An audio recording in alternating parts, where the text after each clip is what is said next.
সবাইকে আমার এই ইন্ডিয়ান ইকোনমি ভিডিও সিরিজে স্বাগত জানাই। আগের ক্লাসে আমরা একটা কঠিন চ্যাপ্টার ফাইন্যান্সিয়াল মার্কেট কমপ্লিট করেছি। আজকের ক্লাস থেকে শুরু হতে যাচ্ছে নতুন একটা chapter, India's foreign exchange and foreign trade. আমরা আগের ক্লাসগুলোতে লক্ষ্য করেছি, যতগুলো ভিডিও বানিয়েছি তোমরা হয়তো শুরুর দিক থেকে যদি দেখে থাকো তবে নোটিস করবে আমি এক একটা চ্যাপ্টারকে কঠিন চ্যাপ্টার বলে সম্মান দিয়েছি, দিয়ে ওটাকে ছোট ছোট টুকরাতে ভাগ করেছি। এক একটা টুকরাকে পারলে আরও ছোট ছোট টুকরা করেছি, করে নিয়ে তারপর ছোট ছোট টুকরাকে সম্মান দিয়ে, যথেষ্ট সম্মান দিয়ে ওটাকে শেষ করার চেষ্টা করেছি এবং শেষ করেওছি। তো আমরা এই চ্যাপ্টারকেও সেভাবেই সম্মান দেব। আমরা মনে করবই না যে এটা একটা সহজ চ্যাপ্টার। যদি একটা সহজ চ্যাপ্টার থেকে ইউপিএসসি প্রিলিমস এক্সামে একটা এমসিকিউ ছুটে যায় না, তাহলে বুঝতে পারবে তোমার আগে না 50 থেকে 100 জন ক্যান্ডিডেট তোমার আগে চলে যাবে। তার মানে একটা এমসিকিউ এর দাম অনেক বেশি। তাই আমরা একটা সহজ চ্যাপ্টারকে সম্মান দিতে শিখব, অর্থাৎ এটাকে আমরা কঠিন বলে গণ্য করব। ঠিক একইভাবে আমরা এই চ্যাপ্টারকে ছোট সহজতর দুটো অংশে ভাগ করেছি। একটা হচ্ছে ইন্ডিয়াস ফরেন এক্সচেঞ্জ আর দ্বিতীয়টা হচ্ছে ইন্ডিয়াস ফরেন ট্রেড। ফরেন এক্সচেঞ্জে আমরা বিভিন্ন রকমের কারেন্সি এর আদান প্রদানের সময় মূল্য নির্ধারণ কিভাবে হয় সেই নিয়ে বোঝার চেষ্টা করব। যে আচ্ছা, আজকে $1 86 রুপির মতো হয় বা 80 রুপি হয়, তো 1 বছর পরে সেটা কত হবে? কারেন্ট বিজনেস সিনারিও এর উপর বেস করে, আমেরিকার বিজনেস কেমন চলছে, তার জিডিপি কেমন আছে, ইন্ডিয়ার জিডিপি কেমন আছে, সেই বেসিসে মানে এক ধরনের কারেন্সি বিদেশি কারেন্সির সঙ্গে ইন্ডিয়ার কারেন্সির সঙ্গে কেমন সম্পর্ক আছে সেটাকে বোঝার চেষ্টা করব।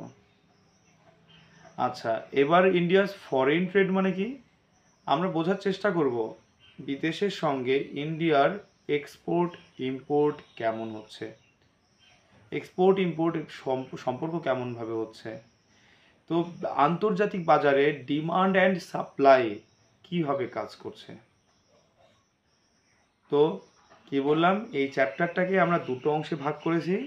একটা হচ্ছে ইন্ডিয়াস ফরেন এক্সচেঞ্জ আর একটা হচ্ছে ইন্ডিয়াস ফরেন ট্রেড। তার মানে কি, তোমরা নোট করো, উপরে লেখো India's foreign exchange and foreign trade বলে চ্যাপ্টারটাকে হেডিং দাও, তারপর দুটো তীরচিহ্ন দাও, দুপাশে দুটো। প্রথম তীরচিহ্নর ক্ষেত্রে লেখো ইন্ডিয়াস ফরেন এক্সচেঞ্জ, দ্বিতীয় তীরচিহ্নতে লেখো ইন্ডিয়াস ফরেন ট্রেড। এবার আসি আমরা ইন্ডিয়াস ফরেন এক্সচেঞ্জের ক্ষেত্রে তোমরা 7টা তীরচিহ্ন দাও, ছোট ছোট তীরচিহ্ন। তারপর প্রথম তীরচিহ্নতে লেখো exchange rate, 2 number history of exchange rate, 3 number revenue adequacy, 4 number convertibility of rupee, 5 number internationalization of rupee, currency swap, hard versus soft currency. কি বললাম?